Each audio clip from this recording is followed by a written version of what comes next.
Hey everyone, this is Dave with Kraftwerks. Today we're going to go through the highly anticipated KRX4 Supercharger Kit. We're going to get into why we did it, what it is, and what you should expect after you get it.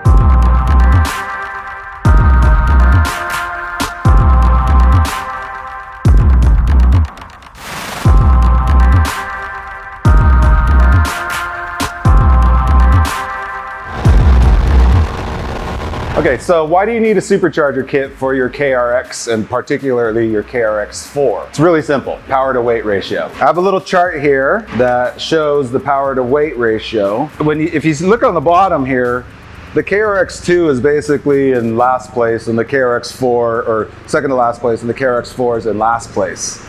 And if you look on the left side of the chart, it tells you how many pounds each horsepower has to try to move. But on the KRX4, you look, each horsepower needs to move 19.7 pounds. The KRXs clearly, they rank in the bottom. They're the absolute winners of being the lowest power to weight ratio. So this is why you need more power. And I think 99% of KRX owners would agree with our assessment on this. Why supercharging? Technically, a turbocharger is an exhaust-driven supercharger. But in the case, we're talking about a centrifugal belt-driven supercharger.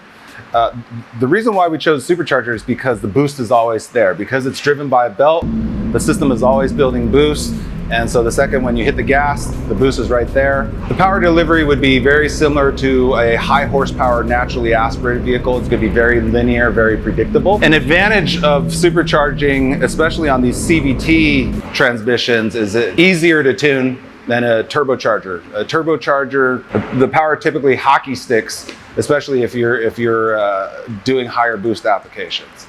Another advantage of the supercharger, especially the one that we use, is that it's very thermally efficient. It doesn't get hot.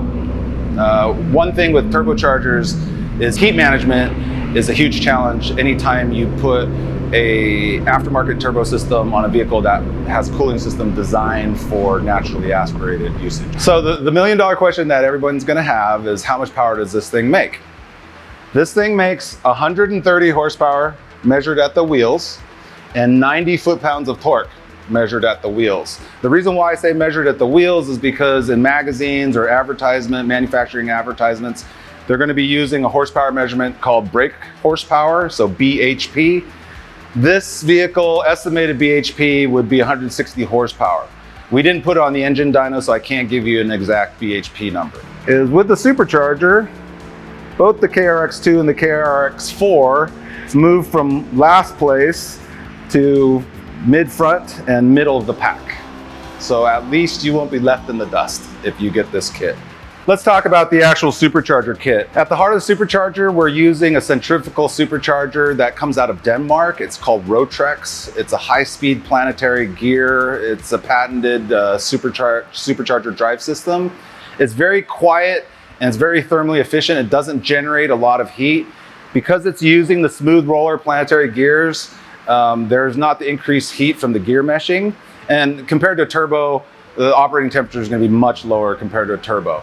The Rotrex, it has its own self-contained oiling and cooling system, so it's not taxing your engine oiling or cooling. And it comes with an 8-pound pulley. So our kit base pressure is gonna be 8 pounds, right around there. It depends on the condition of your engine as well. Another critical piece of the kit is our intercooler. It's a lightweight tube fin design, which is actually much lighter than a bar and plate design. That intercooler is actually an intercooler that we use in one of our automotive kits, and it's good up to 400 horsepower. So its cooling capacity on this supercharged 1-liter engine is plenty sufficient. We're also coming out with a fan shroud kit for the intercooler that has triple puller fans on it. So if you have an enclosed cab or you have a race configuration where you have your radiators and your spare tires in the back, you'll still be able to cool your charge air really nice and efficiently. A couple other little details that the kit includes. It includes a blow-off valve. So for you that really like that whooshy sound, you got that. It has a 3-bar map sensor. So that's required for when we start boosting these vehicles. And it includes all the hardware that you need for easy, clean installation. We estimate the install time on this thing probably about 6 hours with simple hand tools, but we wouldn't recommend it if you're not comfortable with just general mechanics. Another question that people might have is, what about the tuning? We use the DynoJet PV3 to tune the KRXs, and we provide canned tune files that you can download from our site or some other, we also have some other support sites where you can download them from.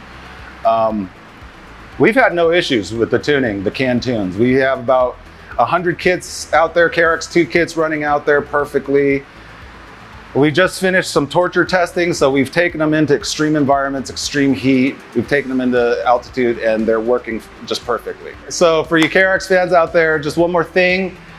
We have a bunch of KRX stuff coming out. We're hot and heavy on the KRX parts development. We mentioned the fan shroud earlier. We also have exhaust systems coming out, a modular clutch, a high boost upgrade for the KRX Supercharger kits, and much more. So please follow us, subscribe, like, comment, share, whatever you do on social media. And thank you for your time. Go Kraftwerks. Kraftwerks!